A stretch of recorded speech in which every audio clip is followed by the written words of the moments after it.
Hello everybody, good afternoon.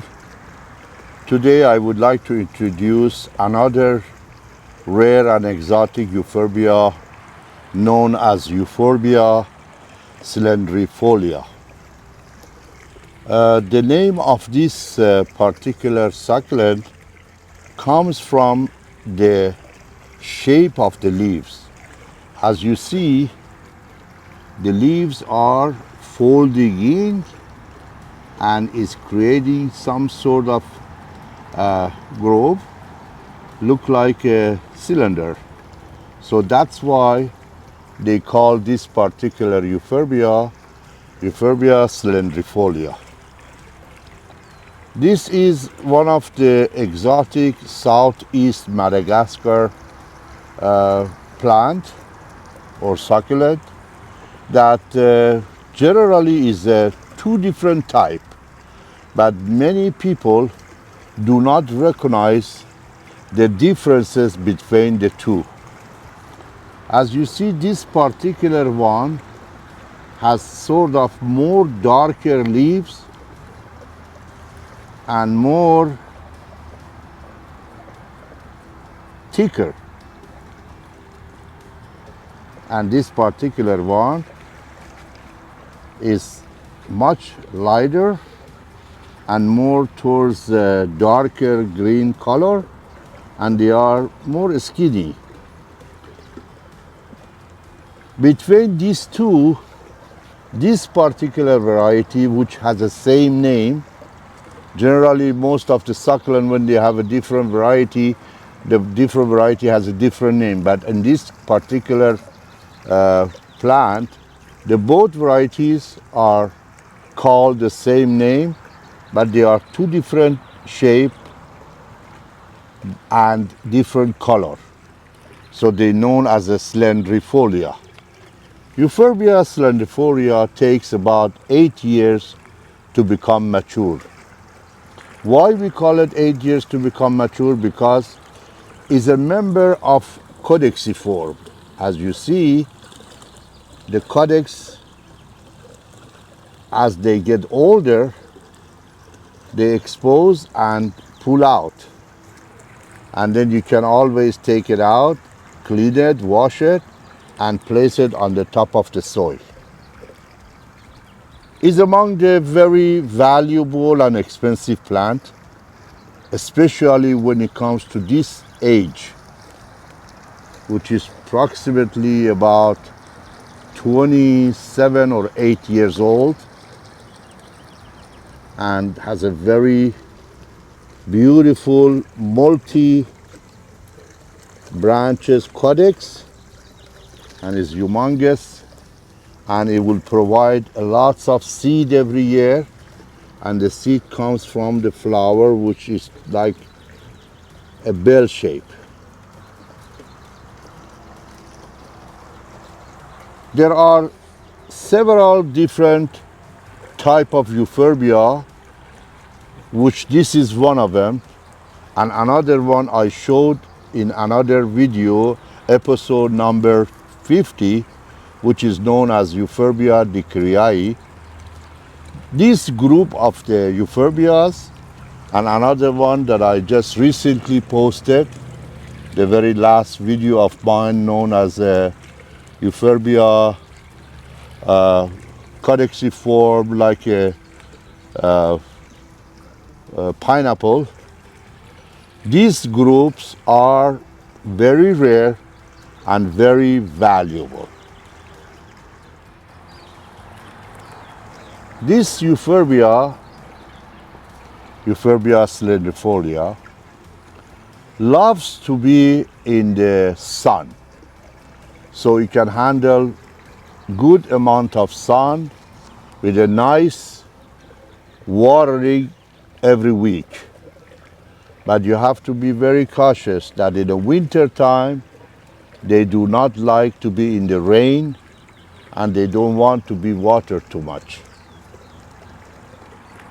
This particular Euphorbia has two different avenues of propagation. One is propagation by cutting.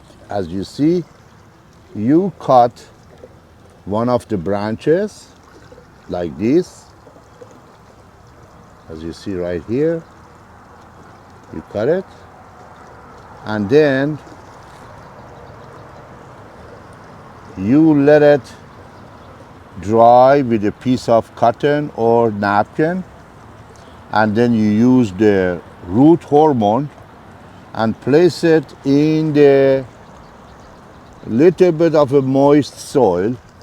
After a while, start growing, and then from the bottom of the soil start sprouting out, as you see.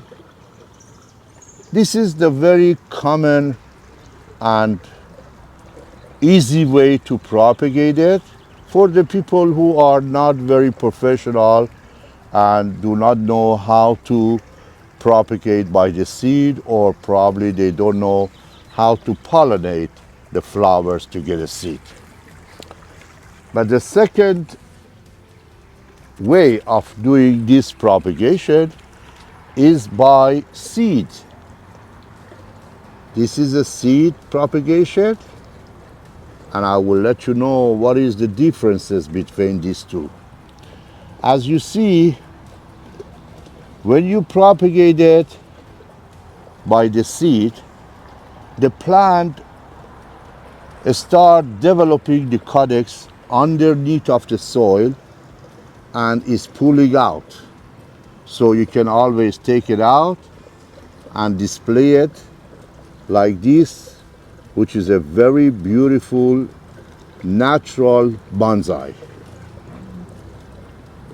But if you do the cutting like this, it's gonna take a very many years to get this size Codex.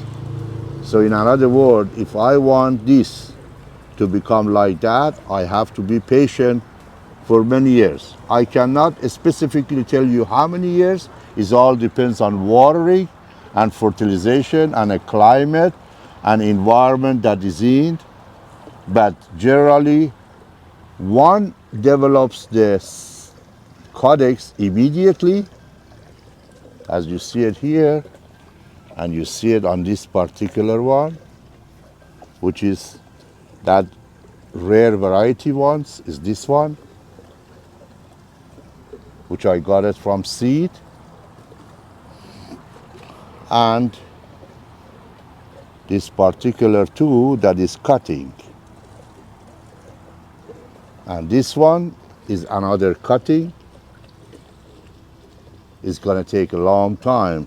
In other words, this particular little one will become like this, will create lots of branches, and then throughout the years it develops the Codex. So you have to be very patient with it. And this is another cutting.